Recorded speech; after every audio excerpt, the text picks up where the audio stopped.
తెలంగాణ రాష్ట్రంలో కాంగ్రెస్ పార్టీ అధికారంలోకి వచ్చిన తర్వాత తెలంగాణ రాష్ట్రంలో ప్రజలంతా కూడా కాంగ్రెస్ పార్టీ ఉండాలని చెప్పి కోరుకుంటా ఉన్నారు. దానిలో భాగంగా రేపు జరగబోయే పార్లమెంట్ ఎలక్షన్లో ఖచ్చితంగా 14 పార్లమెంటు స్థానాలు తక్కువ కాకుండా కాంగ్రెస్ పార్టీ గెలవబోతూ ఉంది. దానిలో భాగంగా చాలామంది కాంగ్రెస్ పార్టీలోకి రావడానికి సిద్ధంగా ఉన్నారు. ఎందుకు వారు వస్తూ ఉన్నారంటే తెలంగాణ రాష్ట్రంలో ప్రజాప్రభుత్వం ఏర్పడిన తర్వాత ప్రజలకు అందుబాటులో ఉంటూ ప్రజా సమస్యలు నిరంతరం పరిష్కరిస్తూ ఉంది కాబట్టి నియంతృత్వ ధోరణి తెలంగాణ రాష్ట్రం లేదు కాబట్టి ఇట్లాంటి ప్రభుత్వం ఉండాలని చెప్పేసి చాలామంది కాంగ్రెస్ పార్టీలోకి బీఆర్ఎస్ పార్టీలు గెలిచిన ఎమ్మెల్యేలు వస్తానికి సిద్ధంగా ఉన్నారు. గత 10 సంవత్సరాల కాలం పాటు తెలంగాణ రాష్ట్రంలో ప్రజాస్వామ్యం లేకుండా ముఖ్యమంత్రి ఎవరిని గెలవకుండా అధికారులు ఎవరిని గెలవకపోవడం, అదే కాకుండా ప్రజా సమస్యలు వినకపోవడం మూలంగా తెలంగాణ రాష్ట్రంలో పెద్ద ఎత్తున ప్రజలు ఇబ్బంది పడుతూ ఉన్నారు. కాబట్టి కాంగ్రెస్ ప్రభుత్వం వచ్చిన తర్వాత 100 రోజుల కాలంలో మంచి మెరుగైన పరిపాలన అందిస్తుందని చెప్పేసి ప్రజలంతా కోరుకుంటూ తెలంగాణ రాష్ట్రం ఖచ్చితంగా కాంగ్రెస్ పార్టీ ఉండాలని చెప్పి కోరుకుంటా ఉన్నారు. 14 పార్లమెంట్ స్థానాలు తక్కువ కూడా కాంగ్రెస్ పార్టీ గెలవబోతా ఉంది. అంటే తెలంగాణ రాష్ట్రంలో రాజకీయాలు అన్నీ కూడా మారిపోయినాయి. ఎందుకంటే తెలంగాణ రాష్ట్రంలో ప్రజాప్రభుత్వం ఏర్పడిన తర్వాత గతంలో కాంగ్రెస్ పార్టీలో పనిచేసినటువంటి దానం నాగేంద్ర గారు కావచ్చు, అదేవిధంగా కేశవరావు గారు కావచ్చు, అదేవిధంగా గతంలో బీఆర్ఎస్ పార్టీలో ఉన్నటువంటి కడియం సిఆర్ గారు కూడా కాంగ్రెస్ పార్టీ రావడం జరిగింది. కాంగ్రెస్ పార్టీ ద్వారానే అయితేనే మనం ప్రజలకు సేవ చేయగలుగుతాం. కాంగ్రెస్ పార్టీ తెలంగాణ రాష్ట్రంలో అధికారంలో ఉంది. కాంగ్రెస్ పార్టీ జాతీయ స్థాయిలో కూడా ఇండియా కూటమి అధికారంలోకి వచ్చే అవకాశం ఉంది. కాబట్టి కాంగ్రెస్ పార్టీ ఉంటే రాజ్యాంగం ఉంటుంది, కాంగ్రెస్ పార్టీ ఉంటే ప్రజాస్వామ్యం ఉంటుంది, కాంగ్రెస్ పార్టీ ఉంటే ప్రజా సమస్యలు పరిష్కరించాలని చెప్పి ఎప్పుడు నిరంతరం తపన పడతారు. కాబట్టి అట్లాంటి పార్టీలోకి పోవాలని చెప్పేసి చివరి దశలో నేను చివరగా అంటే నేను చనిపోయిన తర్వాత నాకు మీద కాంగ్రెస్ పార్టీ కండవ కప్పాలని చెప్పేసి కేశవరావు గారు నా తీర్థయాత్ర అయిపోయింది, ఇప్పుడు నేను ఇంటికి వచ్చినట్టుగా ఫీల్ అవుతున్నానని చెప్పేసి చాలా స్పష్టంగా వారే ప్రకటించారు. అదేవిధంగా కడియం సీఆర్ గారు కూడా అదే చెప్పడం జరిగింది. తెలంగాణ రాష్ట్రంలో 10 సంవత్సరాల కాలం పాటు కేసీఆర్ గారికి అవకాశం ఇస్తే నియంతృత్వ దూరంతో ముందుకు పోవడంతో ప్రధానంగా మేము అనుకున్నటువంటి లక్ష్యాలు నెరవేర్చలేకపోయినాం. కాబట్టి అట్లాంటి లక్ష్యాలు నెరవేరాలంటే ఖచ్చితంగా కాంగ్రెస్ పార్టీ అవసరం అని చెప్పేసి వారు కూడా కాంగ్రెస్ పార్టీ రావడం జరిగింది. దానం నాగేంద్ర గారు కూడా సికింద్రాబాద్కు సంబంధించి పార్లమెంటు సభ్యులుగా పోటీ చేస్తూ ఉన్నారు. ఖచ్చితంగా కాంగ్రెస్ పార్టీ అక్కడ గెలవబోతా ఉంది. ఎందుకంటే తెలంగాణ రాష్ట్రంలో కావచ్చు, హైదరాబాద్లో ప్రధానంగా గ్రేటర్ హైదరాబాద్లో మొన్న జరిగిన అసెంబ్లీ ఎలక్షన్లో కాంగ్రెస్ పార్టీ తక్కువ అసెంబ్లీ స్థానాలు గెలిచింది. కానీ రేపు జరగబోయే పార్లమెంట్ స్థానాల్లో ఖచ్చితంగా గ్రేటర్ హైదరాబాద్ పరిధిలో 4 పార్లమెంట్ స్థానాలని ఖచ్చితంగా 3 పార్లమెంట్ స్థానాలు తక్కువ కూడా కాంగ్రెస్ పార్టీ గెలవబోతోంది. ప్రధానంగా తెలంగాణ రాష్ట్రంలో 17 పార్లమెంట్ స్థానాలు ఉంటే 14 పార్లమెంట్ స్థానాలు తక్కువ కూడా కాంగ్రెస్ పార్టీ గెలవబోతూ ఉంది.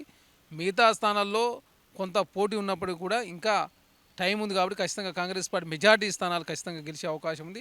అదే కాకుండా సౌత్ ఇండియాలో ఖచ్చితంగా ఇండియా కూటమి మెజార్టీ స్థానాలు వస్తూ ఉన్నాయి. అదేవిధంగా నార్త్లో భారతీయ జనతా పార్టీ సీట్లు తగ్గి భారతీయ జనతా పార్టీ 210 సీట్లకే పరిమితమైందని చెప్పేసి పెద్ద ఎత్తున ప్రజల్లో చర్చ జరుగుతూ ఉంటే దాన్ని డైవర్ట్ చేయడానికి నరేంద్ర మోడీ గారు రామ మందిరం పేరు మీద, అదే కాకుండా ఇండియా కూటమిలో పార్టీని చీల్చే ప్రయత్నం, అదేవిధంగా ఈడీ సిబిఐ ఇన్కమ్ ట్యాక్స్ తోటి పెద్ద ఎత్తున వేధింపులో పాల్పడే ప్రయత్నం వారు చేస్తూ ఉన్నారు. కానీ దేశంలో ప్రజలంతా కూడా చూస్తూ ఉన్నారు. నరేంద్ర మోడీ గారు ప్రధానమంత్రి అయిన తర్వాత ఈ దేశంలో రూపాయి పతనం అయిపోయింది, పేదరికం పెరుగుతూ ఉంది, నిరుద్యోగం పెరుగుతూ ఉంది, ఎగుమతులు తగ్గిపోతూ ఉన్నాయి, జీడీపీ పతనం అయిపోతూ ఉంది. ఈ దేశంలో అధిక ధరలతో ప్రజలు ఇబ్బంది పడుతూ ఉన్నాయి, చాలా స్పష్టంగా కనపడుతూ ఉంది. కాబట్టి ప్రజలంతా కూడా నిర్ణయం రావడం జరిగింది. ఖచ్చితంగా తెలంగాణ రాష్ట్రంలో వచ్చిన ఫలితాలు ఖచ్చితంగా జాతీయ స్థాయిలో కూడా వస్తాయని చెప్పి మేము భావిస్తూ ఉన్నాం. ఏది ఏమైనప్పుడు కూడా కేంద్రంలో కాంగ్రెస్ పార్టీ ఇండియా కూటమి అధికారం రాబోతూ ఉంది. రాష్ట్రంలో ఆల్రెడీ కాంగ్రెస్ పార్టీ ఉంది కాబట్టి కాంగ్రెస్ పార్టీకి అత్యధిక పార్లమెంట్ స్థానాలు గెలిపించాలని చెప్పేసి తెలంగాణ రాష్ట్రం ప్రజలంతా కూడా ఒక నిర్ణయానికి రావడం జరిగింది. కాంగ్రెస్కు భారతీయ జనతా పార్టీ మధ్య పోటీ జరగబోతూ ఉంది. బీఆర్ఎస్ పార్టీ 3వ స్థానానికి పరిమితం ఉంది. ఆఫ్టర్ పార్లమెంట్ ఎలక్షన్ తర్వాత 2014 ముందు టీఆర్ఎస్ పార్టీగా ఉన్నది, 14 తర్వాత 2024లో బీఆర్ఎస్ పార్టీగా మారింది.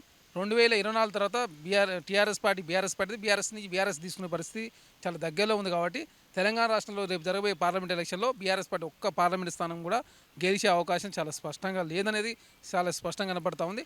దానిలో భాగంగా ఏదో కొన్ని స్థానాలు సాధించాలని చెప్పేసి నిన్న ముఖ్యమంత్రి గారు తెలంగాణ రాష్ట్రం ఏదో ఏకంగా కరువు పీడిస్తూ ఉంది, కాంగ్రెస్ పార్టీ కరువు తెచ్చిందని చెప్పే ప్రయత్నం వారు చేస్తూ ఉన్నారు. కానీ తెలంగాణ రాష్ట్ర ప్రజలందరూ కూడా కేసీఆర్ గారు ఎవరు కూడా విశ్వాసం తీసుకోవడం లేదు.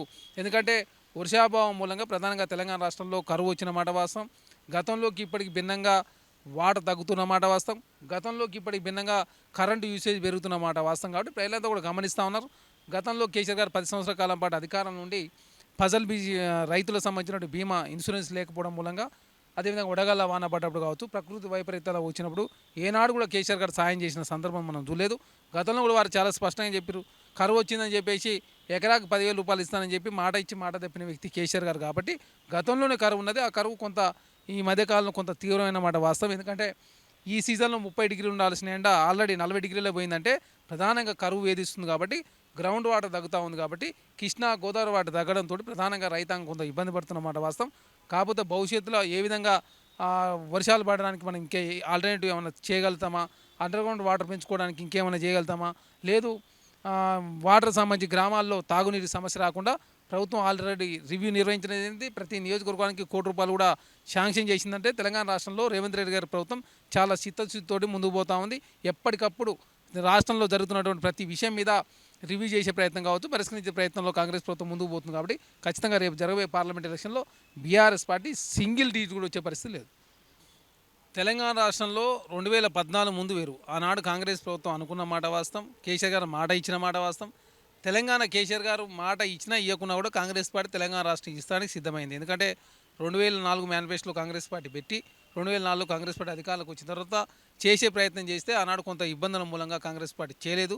2014 ముందు అంటే 13లో తెలంగాణ రాష్ట్రం ఇస్తానని చెప్పేసి శ్రీమతి సోనియా గాంధీ గారు తెలంగాణ రాష్ట్రం, అది కూడా హైదరాబాద్తో కూడిన తెలంగాణ రాష్ట్రం ఇవ్వడం జరిగింది. కానీ కేసీఆర్ గారు మాట తప్పి తెలంగాణ కాంగ్రెస్ పార్టీలో విలీనం చేయకుండా బీఆర్ఎస్ పార్టీని 10 సంవత్సరాల కాలం పాటు ముఖ్యమంత్రి తెలంగాణ రాష్ట్రాన్ని పెద్ద ఎత్తున అప్పుల కూరలోకి తీసుకుపోయింది. కాబట్టి ఎట్టి పరిస్థితుల్లో తెలంగాణ రాష్ట్రంలో బీఆర్ఎస్ పార్టీని కాంగ్రెస్ పార్టీ విలీనం చేస్తుంటే తెలంగాణ రాష్ట్ర కాంగ్రెస్ పార్టీలో ఉన్నటువంటి ఏ నాయకుడు ఒప్పుకునే పరిస్థితి లేదు. కాబట్టి కేసీఆర్ గారు నరేంద్ర మోడీకి బీటింగ్ వ్యవహరిస్తూ దేశంలో నరేంద్ర మోడీ గారు సహకరించే ప్రయత్నం వారు చేస్తారు. కాబట్టి అట్లాంటి పార్టీ కాంగ్రెస్ పార్టీతో పొత్తు కానీ విలీనం కానీ ప్రసక్తే లేదని చెప్పేసి రిజెక్ట్ చేయడంతో కేసీఆర్ గారు ఇంకా నరేంద్ర మోడీ గారిని పట్టుకొని తిరుగుతూ దేశంలో ఖచ్చితంగా నరేంద్ర మోడీ రావాలని చెప్పేసి వారి మేలు చేసే ప్రయత్నంలో భాగంగా టీఆర్ఎస్ పార్టీ బీఆర్ఎస్ పార్టీ మార్చి వేరే మహారాష్ట్ర అదేవిధంగా ఆంధ్ర రాష్ట్రంలో పోటీ చేసి తెలంగాణ రాష్ట్రంలో ఓటు చేసే ప్రయత్నం వారు చేసినా కూడా ప్రజలు వారిని ఎవరు విశ్వాసంలో తీసుకోకపోవడం మూలంగా ప్రధానంగా బీఆర్ఎస్ పార్టీ మొత్తం జాతీయ స్థాయిలో కూడా కొలాప్స్ అయిపోయింది. మహారాష్ట్రలో పోటీ చేసే పరిస్థితి లేదు, ఆంధ్ర రాష్ట్రంలో కూడా పోటీ చేసే పరిస్థితి లేదు, తెలంగాణలో పోటీ చేసినా కూడా అభ్యర్థి దొరుకుతలేదంటే కేసీఆర్ గారు తీసుకున్న ఆలోచన నిర్ణయాలు. కాబట్టి ఖచ్చితంగా BRS party Bharatiya Janata party after election తర్వాత కలవబోతా ఉన్నాయి. బీఆర్ఎస్ పార్టీ అవసరం ఉంటే BRS party Bharatiya Janata party మెర్జీ కాబోతా ఉంది.